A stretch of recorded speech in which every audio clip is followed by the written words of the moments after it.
হয় না। এই যে আদব কায়দা এগুলো কে শিখাবে?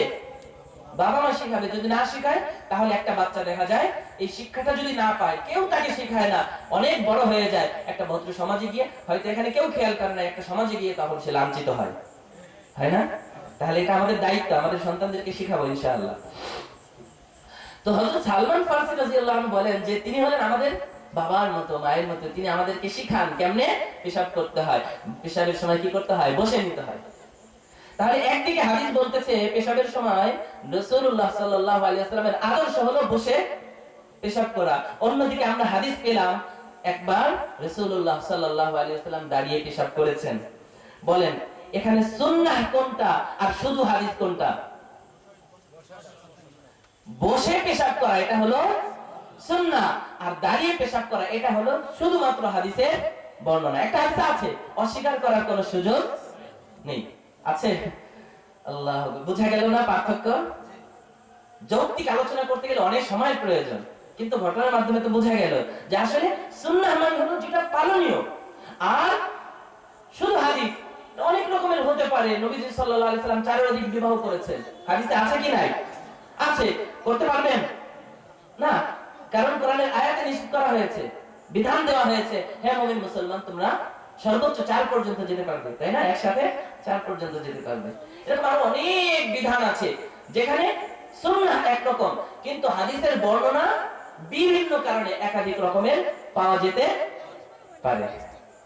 আল্লাহু আকবার। এটা হলো বাধ্য হওয়ার কারণে। আরেকটা ঘটনা বলি খুব সংক্ষেপে।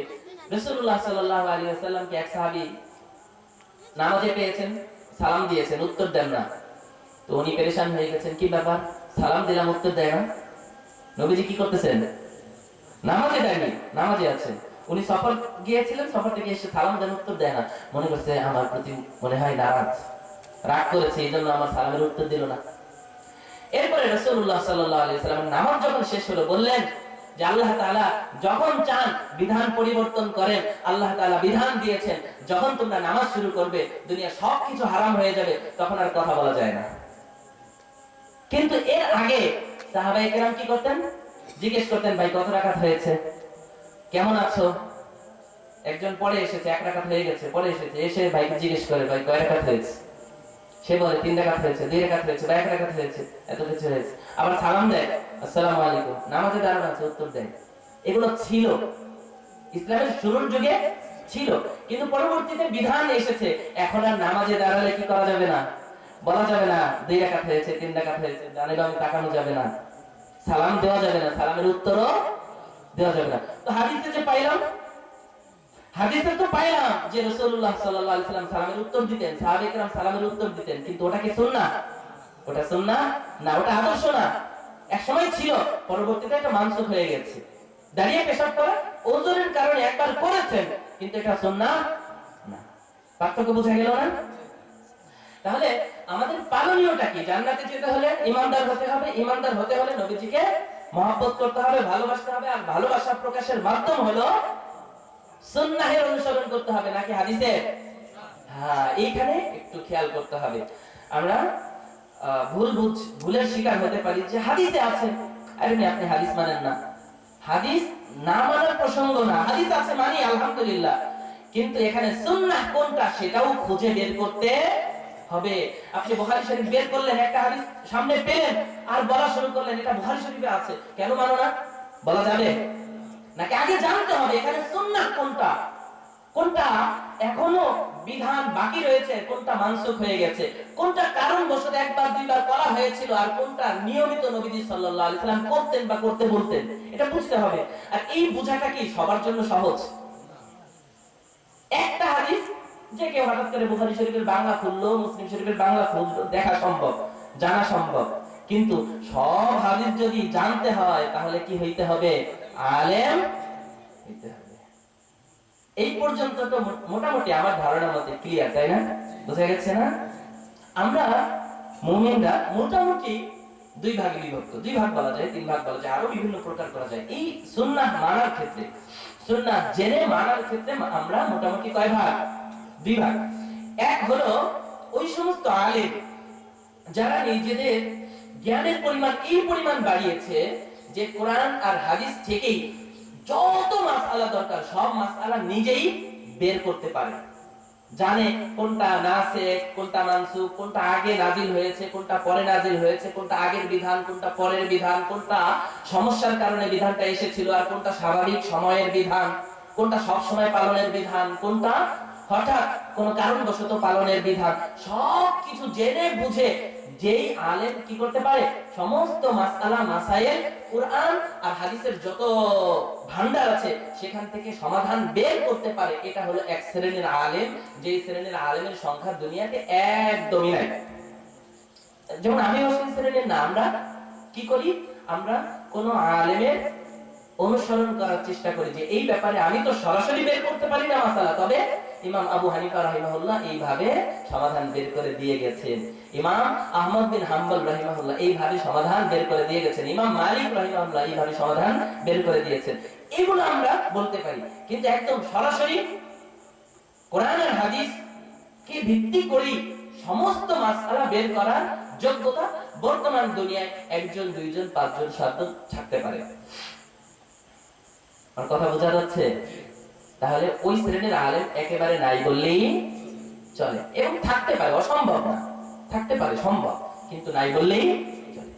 দ্বিতীয় প্রকার হলো আলেম, এমন আলেম যে নিজে সরাসরি প্রত্যেকটা মাসআলা কোরআন আর হাদিস থেকে বের করতে পারে না, কোরআন আর হাদিস জানে, কোরআনের সমস্ত আয়াতই জানে, হাফেজ, যেমন আলহামদুলিল্লাহ হাফেজ, অনেকেই আছি আমরা হাফেজ কোরআন, আবার হাদিসের কিতাব, সমস্ত কিতাব পড়া হয়েছে, সেই হিসেবে মোটামুটি জানা আছে, কিন্তু সমস্ত হাদিস আর আয়াত এইভাবে অনুধাবন করা নাই যে যে কোনো সময় প্রয়োজন হইলেই সমস্ত মাসআলা এখান থেকে বের করা সম্ভব। এই হলো এক শ্রেণীর আলেম। আর পাশাপাশি যারা কোরআন হাদিস সম্পর্কে ততটা জানেই না, এরা সবাই এক শ্রেণীর, কারণ এরা কেউ কি করতে পারে না, কোরআন হাদিস থেকে সরাসরি মাসআলা, সমস্ত মাসআলা বের করতে পারে না, সমাধান নিতে পারে না।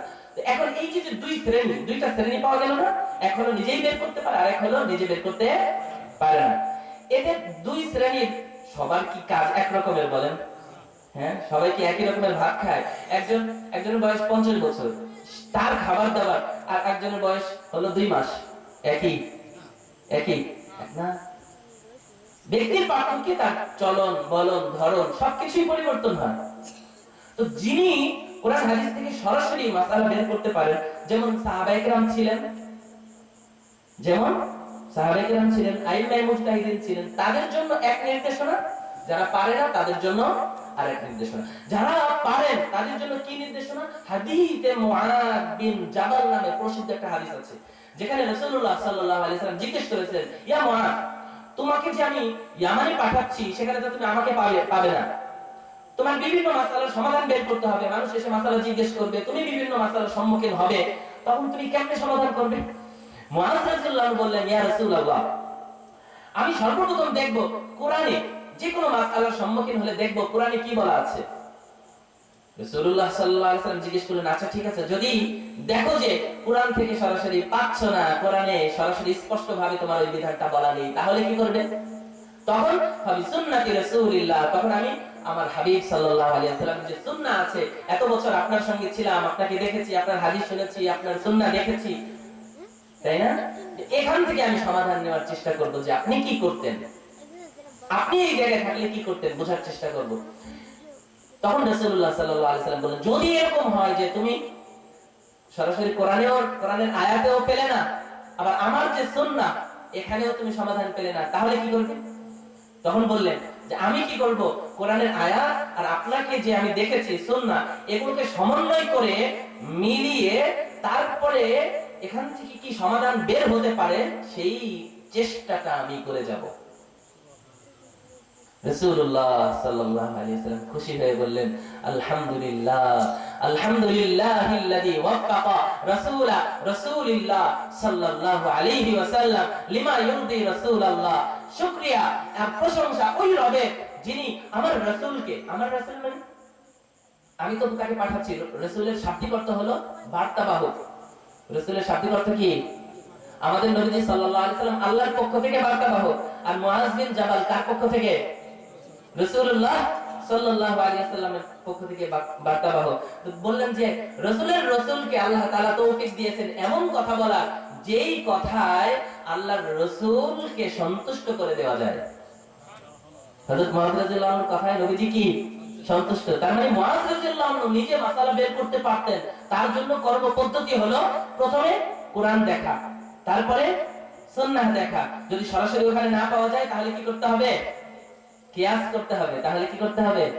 কিয়াস করতে হবে যে আসলে কোরআন এটা বলে, হাদিস এটা বলে, সবকিছু মিলাইলে সমাধানটা কি বের হইতে পারে। এটা এই কাজটা কার? আপনার, আমার, নাকি যে ব্যক্তি কোরআন আর হাদিস থেকে মাসআলা বের করতে পারে? তাই না? যে ব্যক্তি কোরআন আর হাদিস থেকে সরাসরি মাসআলা বের করতে পারে তার জন্য এই মূলনীতি। সে কি করবে? কোরআন দেখবে, হাদিস দেখবে, সুন্নাহ দেখবে, সেখান থেকে মিলিয়ে ফতোয়া আর মাসআলা আর সমাধান বের করার চেষ্টা করবে, এরপরে নিজে আমল করবে। এটা হলো এক শ্রেণীর মানুষের কাজ। কিন্তু এই শ্রেণীর মানুষই তো এখন নাই বললেই চলে। তাহলে দ্বিতীয় শ্রেণী আমরা। আমাদের করণীয়টা কি? আমাদের করণীয় আল্লাহ তাআলা বলতেছেন সূরা নাহলের মধ্যে, কি বলেন? ফাসআলু আহলায যিকরি ইন কুনতুম লা তা'লামুন। আল্লাহু আকবার।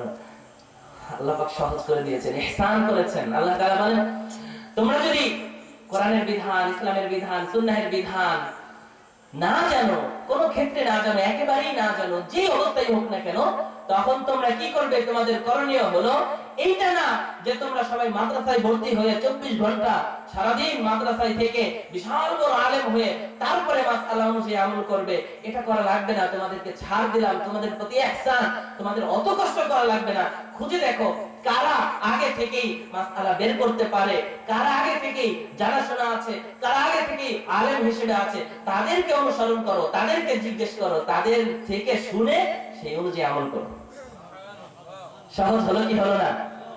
হ্যাঁ, যদি আমাদের জন্য এরকম বলা হইতো যে তোমার হাদিস পড়তে হবে, তোমার কোরআন পড়তে হবে, সেখান থেকে মাসআলা বের করে তারপরেই আমল করতে হবে, কি অবস্থা হতো বলেন তো? কিন্তু না, আমাদেরকে সহজ করে দেওয়া হয়েছে। তুমি জানি যে তোমরা পারবে না, তোমাদের জন্য সহজ করে দিলাম যে কোন আলেমের অনুসরণ করো। কোন আলেমের এই যে অনুসরণ, এটার নামই তাকলিদ। এটার নাম কি? তাকলিদ। আমি তো নিজে বের করতে পারি না, আমি তো নিজে মাসআলা বের করতে পারি না, তাহলে দেখি কে আছেন সমস্ত মাসআলা বের করতে পারে, তার কথা অনুযায়ী, তার ব্যাখ্যা অনুযায়ী আমি চলবো। এটা না যে তার নিজস্ব মত অনুযায়ী চলবো। আমি যেহেতু ব্যাখ্যা পরিপূর্ণ বের করতে পারি না, আর উনি পারেন, কোরআন আর সুন্নাহে কি বলা হয়েছে উনি স্পষ্ট করে বের করতে পারেন, আমি যেহেতু পারি না, আমি ওনার থেকে একটু সাহায্য গ্রহণ করবো, এতটুকুই। এটার মানে এই না যে আমি তার অনুসারী হয়ে গেলাম, শুধুমাত্র তার কথা মানবো কোরআন হাদিস বাদ দিয়ে, বরং কোরআন হাদিসই মানবো। আমি সরাসরি পারি না বলে তার থেকে সাহায্য নিব।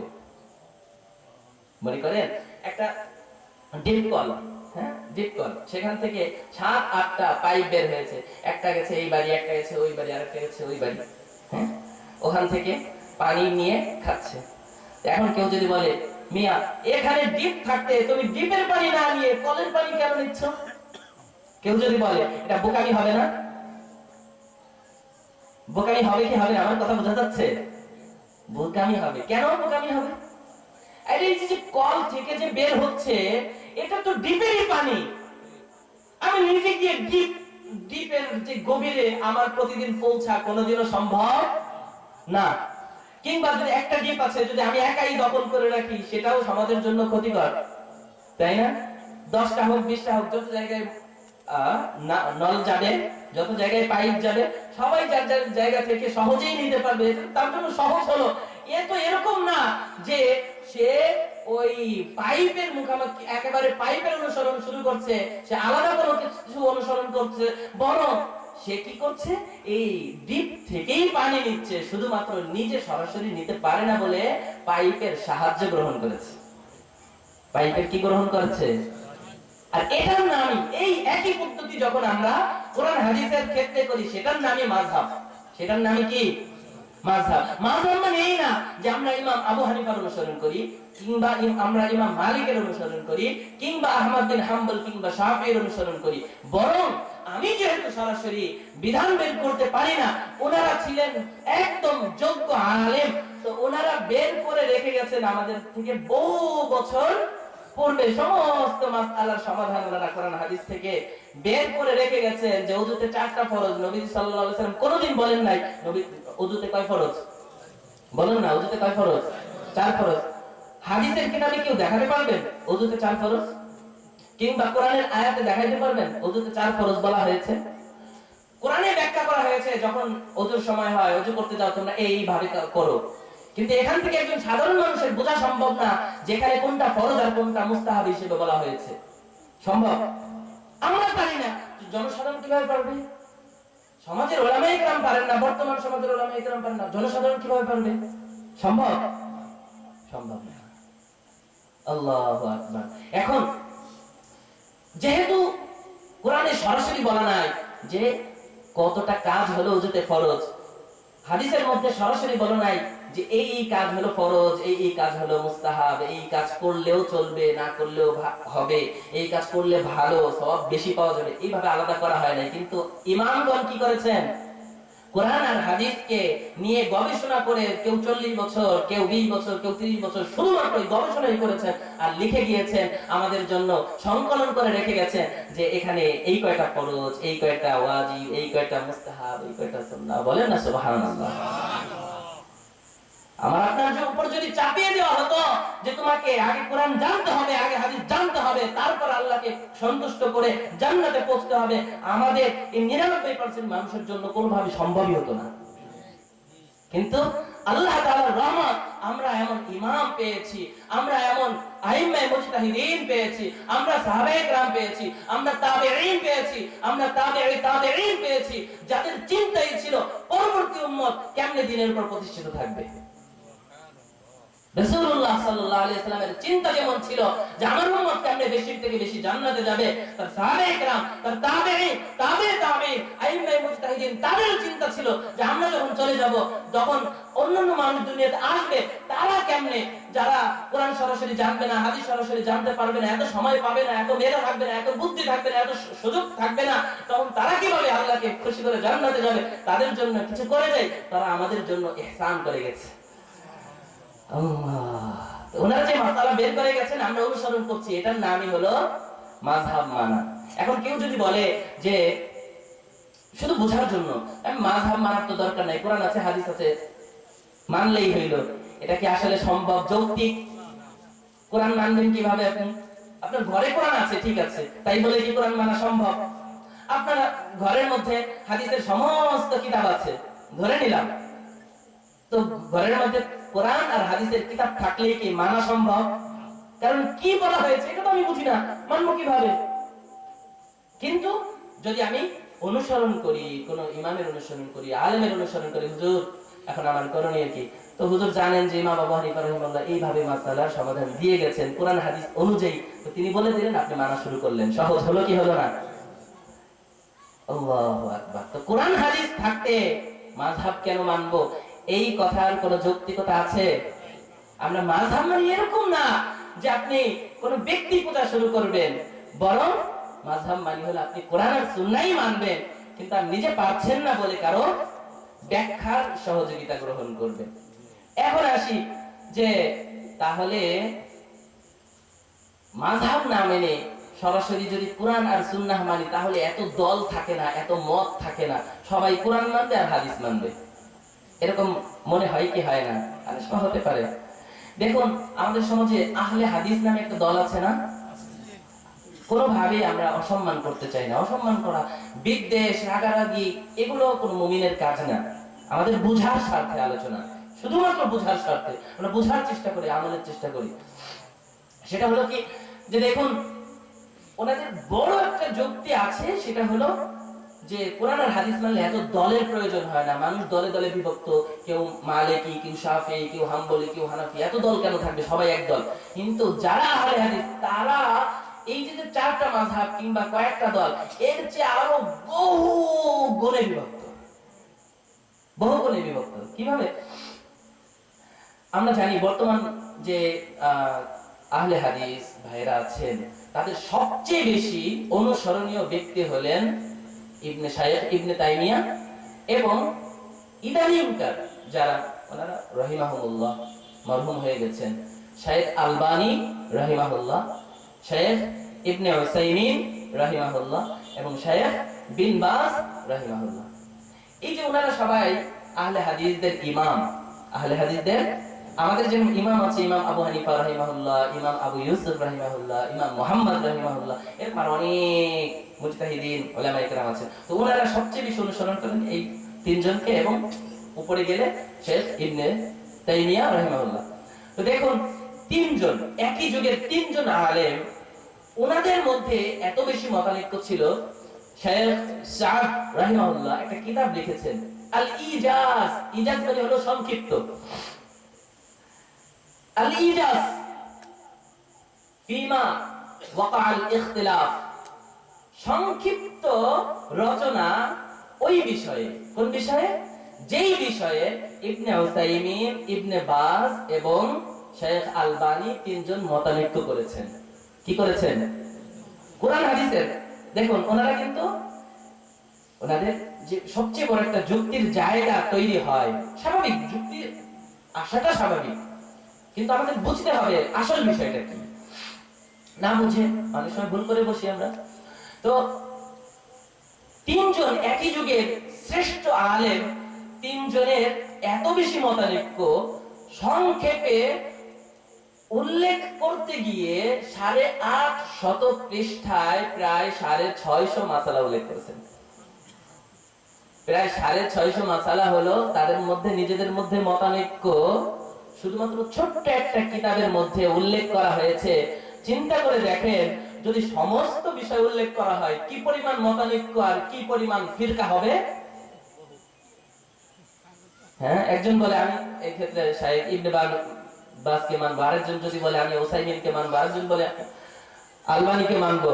কতগুলো ফিরকা হয়। এবং এই জন্য দেখবেন ইউটিউবে অনেক সময় অনেকে দুষ্টুমি করে, এগুলো করে ঠিক না, কিন্তু আছে যে একই বিষয়ে, হ্যাঁ, যেমন সবে বরাতে আমল করা যাবে কি যাবে না, এক শাইখ বলতেছেন আহলে হাদিসের যে এই দিন কিচ্ছু করা যাবে না, যায় ঘুমাই থাকো। আরেকজন বলে কি পরিমাণ গালিগালাজ আছে, কি পরিমাণ গালি তো দিতে পারি না, খারাপ বলে, তারপরে বলে যে অবশ্যই ইবাদত করতে হবে, অবশ্যই ইবাদত করতে হবে।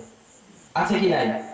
যদি খেয়াল করেন পাবেন এরকম আছে। তাহলে আপনি যদি মনে করেন যে মাযহাব না মানে অন্যদিকে গেলে তখন সবাই আমরা এক হয়ে যাব, এটা কোনোদিনও সম্ভব না। সম্ভব?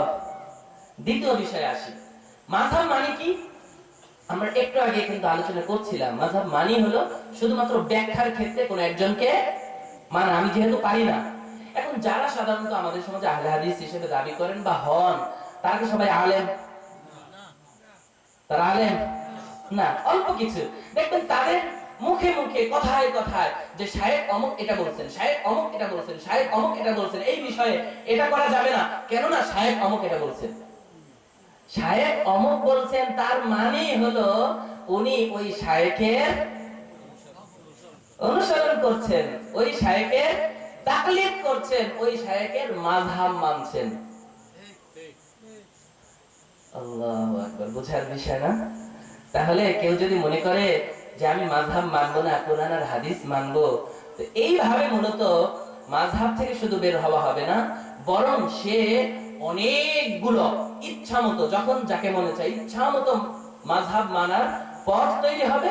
এবং একটা সময়ে যেহেতু ইচ্ছামতো কাজ শুরু হয়ে গেছে, তখন আর কোরআন হাদিস মানার কোনো প্রয়োজন তার অনুভব হবে না। নিজের মতো করে ব্যাখ্যা করে চলার প্রবণতা শুরু হয়ে যায়। এবং আমাদের সমাজে সেটাই হচ্ছে, যেই বিষয়ে যেটা তার পছন্দ সেই বিষয়ে সেটা গ্রহণ করে নেয়। কিন্তু মাযহাব যদি অনুসরণ করেন, এক তো সহজ হলো, কঠিন না। কঠিন ভাবে আপনাকে সবকিছু পড়ে সবকিছু জেনে তারপরে আমল করতে হবে এরকম না। আবার দ্বিতীয়ত খুব বেশি অনেকগুলো মত, অনেকগুলো পথ, কিংবা যখন যেটা মনে চায়, যখন যেটা সুবিধা মনে হয়, তখন সেই দিকে যাওয়ার পথও রইল না। আপনি যদি হানাফি মাযহাবের মত অনুসরণ করেন, হানাফি মাযহাবের ব্যাখ্যা অনুসরণ করেন, তাহলে আপনি চাইলেই হঠাৎ করে যদি 3 বার তালাক শব্দ উল্লেখ করেন স্ত্রীকে, চাইলেই আর একত্রে সংসার করতে পারবেন না। কারণ হানাফি মাযহাবের বিধান একটাই, তাই না? রক্ত বের হলেও যে ভাঙবে কি ভাঙবে না, হানাফি মাযহাবের বিধান একটাই, ভেঙে যাবে। এরকম আরো অনেক যত বিষয় আছে, আমরা কি মানার চেষ্টা করছি? কোরআন আর হাদিসই মানার চেষ্টা করছি। যে কোরআন কি বলে, হাদিস কি বলে, ব্যাখ্যাটা আমি শুনে নিই, ইমাম আবু হানিফার ব্যাখ্যা কিংবা তোর ইমামের ব্যাখ্যা শুনে নিই, সেই অনুযায়ী মানবো। কি মানবো? কোরআন মানবো আর হাদিস মানবো। কিন্তু যখন আপনি এই গণ্ডি থেকে বেরিয়ে যাবেন, এই গণ্ডি থেকে বেরিয়ে যাবেন, ঠিক আছে হাদিস আছে হাদিস মানবো, হাদিসে একটা পাইলেন মানা শুরু করলেন, কই যাবেন? যদি এটা সুন্নাহ না হয়ে থাকে জাহান্নামে যাওয়া লাগবে না? বলেন না। এখন যদি কেউ হাদিস পেয়েছে, হাদিসের মধ্যে পেয়েছে নবীজি সাল্লাল্লাহু আলাইহি সাল্লাম নামাজের মধ্যে কথা বলতেন, সালাম দিতেন, সালামের উত্তর দিতেন, এই হাদিস পেয়ে কেউ যদি আমল শুরু করে দেয়, নামাজ হবে? হবে না। তাহলে যদি কারো নামাজ না হয়, মিফতাহুল জান্নাতিস, বলেন না সালাত, জান্নাতের চাবিকাঠি কি? নামাজ। আপনার নামাজ নষ্ট হইল, জান্নাতে যাওয়া যাবে? জান্নাতে যাওয়ার পথই বন্ধ হয়ে গেল। কিসের জন্য? শুধুমাত্র ওই না বুঝে বাউন্ডারি ত্যাগ করার কারণে। এই যে আল্লাহু আকবার, আল্লাহ। তো আসল মূল বিষয়টা হলো আমাদের সবার গন্তব্য হলো জান্নাত, তাই না? আমরা সবাই জান্নাতি হতে চাই। আল্লাহ তাআলা যেন আমাদের সবাইকে জান্নাতি হওয়ার তৌফিক নসিব করে। আমিন। জান্নাতি হতে হলে কি লাগবে? আল্লাহ, আল্লাহর রাসূল সাল্লাল্লাহু আলাইহি ওয়াসাল্লামের মহব্বত, শ্রদ্ধা আর ভালোবাসা লাগবে। এগুলো কিভাবে আমরা অর্জন করব? রাসূলুল্লাহ সাল্লাল্লাহু আলাইহি ওয়াসাল্লামের সুন্নাহ অনুসরণ করে। হাদিস এককভাবে হাদিস না, বরং সুন্নাহ, হাদিসের সারমর্ম সুন্নাহ অনুসরণ করে। আর সুন্নাহ অনুসরণ করব কিভাবে? যেহেতু আমরা প্রথম শ্রেণীর লোক না যারা কোরআন হাদিস থেকে সরাসরি সমস্ত মাসআলা বের করতে পারে, যেহেতু আমরা ওই শ্রেণীর না, আমাদের জন্য সবচেয়ে নিরাপদ, আমরা সবাই তো জান্নাতে যেতে চাই, আমাদের জন্য নিরাপদ হলো এমন একটা পথ গ্রহণ করা, যে পথ গ্রহণ করলে খুব সহজে কোরআন আর হাদিস সুন্নাহ মানা যাবে। আর সেই পথ এর নাম হলো কোন একটা মাযহাবের অনুসরণ, যেটা আমরা করি হানাফি মাযহাবের অনুসরণ। এখান থেকে যদি আপনি বের হয়ে যান, তাহলে আপনি মাযহাব মানা থেকে বের হয়ে গেলেন, ব্যাপারটা এরকম না। তখন আপনি বহু মাযহাব মানতে বাধ্য হবেন, বহু লোকের অনুসরণ করতে অটোমেটিক বাধ্য হবেন।